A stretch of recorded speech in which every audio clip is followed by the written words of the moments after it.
Hi guys, আমি চলে এসেছি আর একটা নতুন ব্লগ নিয়ে। তো দেখতেই পাচ্ছ বন্ধুরা, আমি আজকে সকাল সকাল রেডি হয়ে বেরিয়ে পড়েছি ঘুরতে যাওয়ার উদ্দেশ্যে। তো আজকে আমরা ঘুরতে যাচ্ছি আবানি শপিং মলে, যেটা কলকাতার সেকেন্ড ব্রিজের নিচে অবস্থিত। তো আমার অনেক দিনের ইচ্ছা ছিল ওই মলে ঘুরতে যাওয়ার।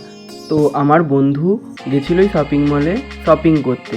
তো আমি যখনই শুনলাম তো আমি বললাম আমিও যাব, আমারও তো যাওয়া হয়নি কখনো, আর আমারও খুব যাওয়ার ইচ্ছে ছিল যেহেতু। তো ও বললো ঠিক আছে চ।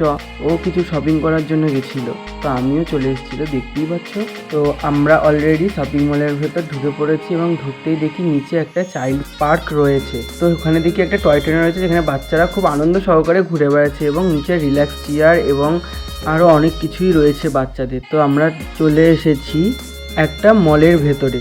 তো যাই হোক, আবানি মল মানে আমি ভেবেছিলাম যে ওটাই একটা সব থেকে বড় মল। আমি ভাবতে পারিনি যে মলের ভেতরেও মল থাকতে পারে, যে আবানি মলের ভেতরে এমন কোনো হেন কোম্পানির মল নেই যে ওর ভেতরে নেই। যেমন স্মার্ট বাজার, টেন্ডার্স, প্যান্টালুন্স, কলকাতা বাজার, নানান ধরনের cafe, coffee house, cycle store, medicine store, phone showroom, আরও অনেক কিছু কি না নেই ওই শপিং মলের ভেতরে।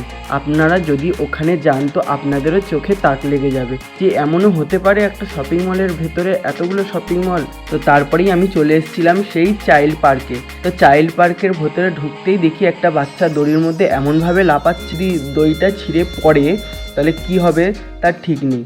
তো তারপরে দেখি রিল্যাক্স চেয়ারে লোকগুলো বসে এত আরাম করছে, ওরে বাপরে বাপ। তারপরে তার পাশ দিয়ে সরছে দেখি সাইডে রয়েছে পা খেকো মাছ। তো পা খেকো মাছকে দেখি ওখানে লোকগুলো পা খেকো মাছকে তার পা খাওয়াচ্ছে। তো আমি ভাবলাম আমিও একটু খাওয়াই, তাই জিজ্ঞেস করতে গেলাম কত করে নেয়। তো বলছে ওখানে 10 মিনিটের জন্য পা খাওয়ালে 100 টাকা। তারপর আমি ভাবলাম আমার পাকেও খাওয়াবো আবার পয়সাও দেবো, তার থেকে ভালো আমার দরকার নেই সেই পয়সাটা খরচা করার।